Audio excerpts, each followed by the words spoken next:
Since the early days of the platform's Jack Ryan adaptation, Prime Video has become one of the best homes for militaristic action shows, particularly those based on a book series.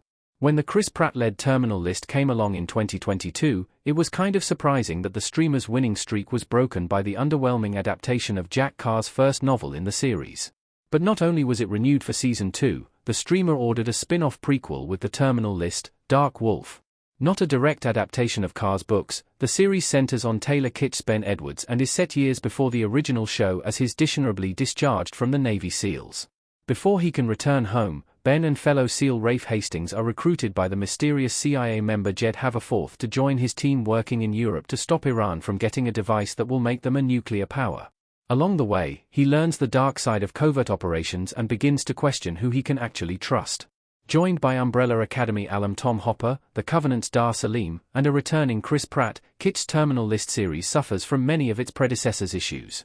It's quite grim in places, and the plot begins to get lost when it tries to throw in some twists and political conspiracies. But where the original failed to overcome some of these missteps, Dark Wolf actually course corrects the franchise. Carr and David DiGilio find ways to infuse some levity alongside the twists and turns, and some solid action to make it a better watch. Dark Wolf's plot takes a while to feel needed for the Terminal List universe. The Terminal List Season 1 underscored how interesting Kitsch's Ben Edwards was, particularly after the bombshell reveal that he was involved in the conspiracy that led to Reese's family's death. There was more to this story, and Dark Wolf strives to fill in its gaps. When we meet Ben during his SEAL tenure, he shows many traits of prototypical soldiers, including a brotherly camaraderie with his teammates and developing bonds with locals in Mosul during his tour. However, it's also clear something is brewing under the surface, thanks in large part to Kitsch's lead performance. As the show progresses, it's made, a little too explicitly, obvious that Ben has become obsessed with the violence of the job and is willing to leave everything else behind to stay immersed in it. This leads to a few fascinating conversations between himself and others, particularly Hopper's Rafe, but while the story does lay some groundwork for where we meet Ben in Terminal List Season 1, Dark Wolf takes too long to justify the expansion of the franchise. For someone who's been in service for as long as he has, Ben's introduction to the world of covert ops isn't that out of the norm from his prior experiences.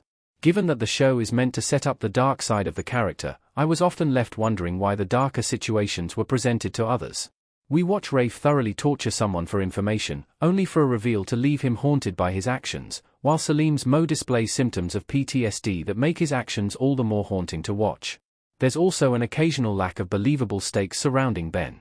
He's shot and nearly blown up during multiple action sequences, but it's hard to worry about his safety while knowing his future story. Dark Wolf's action is a little too slick at times. Ben Edwards, Taylor Kitsch in the Terminal List Dark Wolf. The Terminal List has certainly delivered some exciting set pieces, and Dark Wolf really ups the game in some exciting ways.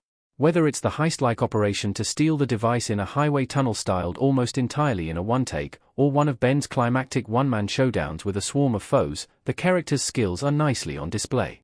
However, the show's action is sometimes a little too slick. With its focus on former Navy SEALs and other elite military vets, it makes sense that there would be a certain level of smoothness to the way the scenes are shot, playing off of their team coordination and training.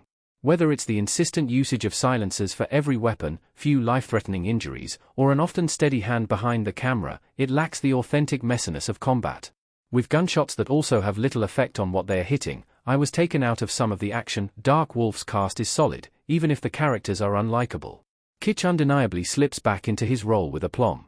When he's not preoccupied with gunfights, the returning star nicely unpacks Ben's extra layers that were alluded to in the original show, particularly his frustrations over various betrayals. Meanwhile, Salim is genuinely heartbreaking as Mo and makes his ever-evolving arc fascinating to watch.